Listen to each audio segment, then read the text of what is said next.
Vote কেন্দ্রে হঠাৎ ঝামেলা সৃষ্টি হলে এই সুযোগে কেউ একজন একের অধিক ভোট দিয়ে দিল অথবা কেউ একজন ব্যালট বক্সটি নিয়ে পালিয়ে গেল। এমনও হতে পারে ভোট শেষে দেখা গেল ভুলভাবে সিল মারার কারণে অসংখ্য ভোট বাতিল হয়ে গেছে, কিংবা হতে পারে ভোট গণনার সময়ে গণনাতে ছোট্ট একটি ভুলের কারণে যে প্রার্থীর জয়ী হওয়ার কথা সে হেরে গেল। এ সকল গুরুত্বপূর্ণ সমস্যার সমাধান করতে পারে অদ্ভুত এই মেশিনটি, যে মেশিনে যাবে আপনার মূল্যবান ভোট এবং যে মেশিন সিদ্ধান্ত নিবে একটি দেশের ভবিষ্যৎ প্রধানমন্ত্রী বা ক্ষমতা কার হাতে যাবে। কিন্তু মজার ব্যাপার হলো এত গুরুত্বপূর্ণ একটি মেশিনকে ইচ্ছাকৃতভাবে এত পুরাতন টেকনোলজি ব্যবহার করে বানানো হয় যে এটির মেকানিজম আপনার বাসার টিভির রিমোটের থেকেও সহজ। জি, আমি ইভিএম বা ইলেকট্রনিক ভোটিং মেশিনের কথা বলছি, যেটাকে এতটাই সিম্পল রাখা হয় যে এখানে কোনো প্রকার সিম, ইন্টারনেট, ব্লুটুথ, ইউএসবি পোর্ট, এমনকি মডার্ন কোনো অপারেটিং সিস্টেমও রাখা হয় না। কিন্তু প্রশ্ন হলো কেন এই ভোটিং মেশিনকে ইচ্ছাকৃতভাবে এরকম সিম্পল এবং আউটডেটেড টেকনোলজি ব্যবহার করে বানানো হয়? কেন ইভিএম মেশিনে ইলেকট্রনিক্যালি ভোট কাউন্ট করার পাশাপাশি যাকে ভোট দেয়া হচ্ছে তার স্লিপও আবার আলাদাভাবে প্রিন্ট করে সংরক্ষণ করা হয়? আসলে কি ভোট গ্রহণের জন্য এই ইলেকট্রনিক ভোটিং মেশিন পদ্ধতি আমাদের সাধারণ পেপার ব্যালট পদ্ধতি থেকে বেশি নিরাপদ? এই সকল প্রশ্নের উত্তর সহ ইভিএম কিভাবে কাজ করে এবং এর টেকনোলজি ও বিহাইন্ড দ্য সিনে কি কি হয় সেটাই স্টেপ বাই স্টেপ জানবো এই ভিডিওতে। প্রথমত, এই ইভিএম মেশিনের তিনটি মেইন ইউনিট বা পার্ট থাকে: ব্যালট ইউনিট, কন্ট্রোল ইউনিট এবং ভিভিপ্যাট ইউনিট। ব্যালট ইউনিটটি মূলত যিনি ভোট দিবেন তার সামনে থাকে। যেমনটি দেখতে পাচ্ছেন, ব্যালট ইউনিটে প্রার্থীর নাম ও প্রতীক দেয়া আছে এবং প্রতিটি প্রার্থীর পাশে একটি বড় বাটন এবং একটি ছোট এলইডি লাইট আছে। এখন কাহিনী যেটা ঘটে, এই প্রতিটি বাটন একটি সার্কিট ম্যাট্রিক্সের মাধ্যমে কানেক্টেড থাকে। সহজ করে বললে, যখন ভোটার কোনো একটি বাটনে প্রেস করে তখন সেই বাটনটি একটি ইলেকট্রিক্যাল সার্কিট ক্লোজ করে দেয়। যেই মুহূর্তে এই ইলেকট্রিক্যাল সার্কিটটি ক্লোজ হয় ঠিক তখনই তার পাশের এলইডি লাইটটি জ্বলে ওঠে। এর ফলে ভোটার বুঝতে পারে যে তার ভোটটি সফলভাবে রেজিস্টার হয়েছে। এরপর ইভিএম মেশিনের সেকেন্ড পার্ট অর্থাৎ কন্ট্রোল ইউনিটের কাজ শুরু হয়। এটিকে আপনি ইভিএম এর ব্রেন বলতে পারেন। এই কন্ট্রোল ইউনিট কিন্তু ভোটারের কাছে থাকে না, এটি থাকে প্রিজাইডিং অফিসারের কাছে। মূলত এটি আগের ব্যালট ইউনিটের সাথে একটি কেবলের মাধ্যমে কানেক্টেড থাকে। তো যেমনটা একটু আগেই বললাম, ব্যালট ইউনিটে একটি বাটন প্রেস করার সাথে সাথে কিন্তু একটি সার্কিট ক্লোজ হচ্ছে, যার ফলে একটি নির্দিষ্ট ইলেকট্রিক্যাল সিগন্যাল সেই কেবলের মাধ্যমে সরাসরি কন্ট্রোল ইউনিটে চলে আসছে। এখন এই কন্ট্রোলারে খুবই সিম্পল একটি মাইক্রো কন্ট্রোলার চিপ থাকে। খুবই সংক্ষেপে বললে, মাইক্রো কন্ট্রোলার হলো একটি ইলেকট্রনিক ব্রেন,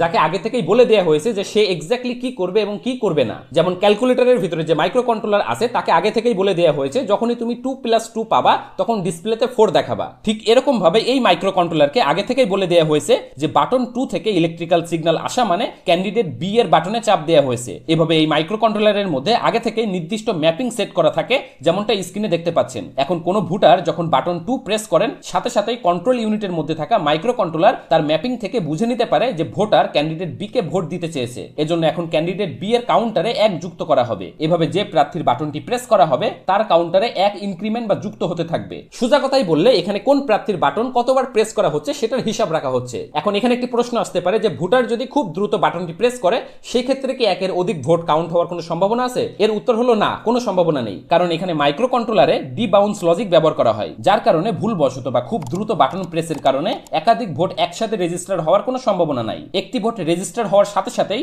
ইভিএম সাময়িকভাবে লক হয়ে যায়। এ কারণে চাইলেও কেউ একের অধিক ভোট দিতে পারে না। আর লক হওয়ার পরে পরবর্তী ভোট গ্রহণের জন্য প্রিজাইডিং অফিসারকে কন্ট্রোল ইউনিটের ব্যালট বাটনটি আবার প্রেস করতে হয়। এই বাটনটি প্রেস করার ফলে কন্ট্রোল ইউনিট থেকে ব্যালট ইউনিট আবার সক্রিয় হয় এবং শুধুমাত্র তখনই পরবর্তী ভোটার তার ভোট দিতে পারে। এখন এ পর্যায়ে কোন প্রার্থীর বাটন কতবার প্রেস করা হচ্ছে সেটার একটি হিসাব কোথাও জমা করে রাখতে হয়। এজন্য মূলত ব্যবহার করা হয়ে থাকে non volatile memory. Non volatile মানে হলো কোনো কারণে যদি ব্যাটারি ফেল বা পাওয়ার বন্ধ হয়ে যায় সেক্ষেত্রেও মেমোরির কোনো প্রকার ডেটা লস হবে না। এখন মেমোরিতে ঠিক এই ফরম্যাটে শুধুমাত্র প্রার্থী ও তাদের টোটাল ভোট জমা রাখা হয়। এখানে অন্য কোনো তথ্য যেমন কে ভোট দিল, টাইম স্ট্যাম্প বা কখন ভোটটি দেয়া হলো সেগুলোর কিছুই থাকে না। এরপর আমাদের শেষ ইউনিট অর্থাৎ ভিভিপ্যাট ইউনিটের কাজ শুরু হয়। কন্ট্রোল ইউনিট থেকে সিগন্যাল পাওয়ার সাথে সাথে এই ভিভিপ্যাট ইউনিটের ভিতরে থাকা থার্মাল প্রিন্টার দিয়ে একটু আগে যে প্রার্থীর বাটনে প্রেস করা হয়েছিল সেই প্রার্থীর প্রতীক এবং নাম স্লিপ আকারে প্রিন্ট করা হয়। এরপর যিনি ভোটটি দিয়েছেন তিনি এই স্লিপটি কয়েক সেকেন্ডের জন্য গ্লাসের মধ্যে দেখার সুযোগ পায়। তারপর এই স্লিপটি সরাসরি চলে যায় আগে থেকে সিল করে রাখা বক্সে। এই স্লিপগুলো আলাদাভাবে প্রিন্ট করা হয় যাতে করে পরবর্তীতে কোনো ঝামেলা বা কেউ সন্দেহ পোষণ করলে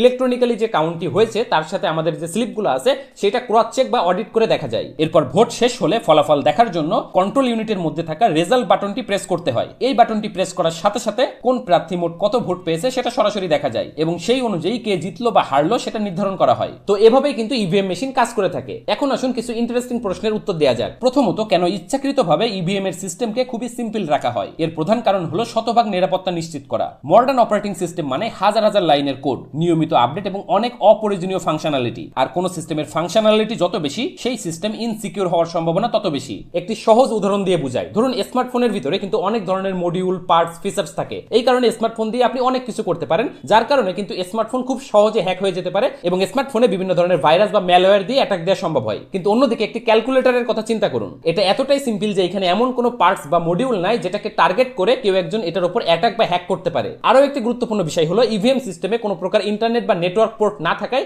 এটা সম্পূর্ণ অফলাইনে কাজ করে। এই কারণে বাইরে থেকে রিমোটলি এইটার উপর কোনো ধরনের অ্যাটাক করা সম্ভব হয় না। তবে শেষ করার আগে বলে দিই, ভোট গ্রহণের জন্য এই ইভিএম সিস্টেম শতভাগ নিরাপদ কিনা এটা নিয়ে এখনো বিতর্ক চলমান। বাট এতটুকু বলাই যেতে পারে যে পেপার ব্যালট পদ্ধতি থেকে অনেক ক্ষেত্রে এই ইভিএম পদ্ধতি অনেক বেশি নিরাপদ। দেখা হবে নতুন কোনো ভিডিওতে, সাথেই থাকুন। ধন্যবাদ সবাইকে। এরকম নিত্য নতুন আপডেটস পেতে আমাদেরকে সাবস্ক্রাইব বা ফলো করুন।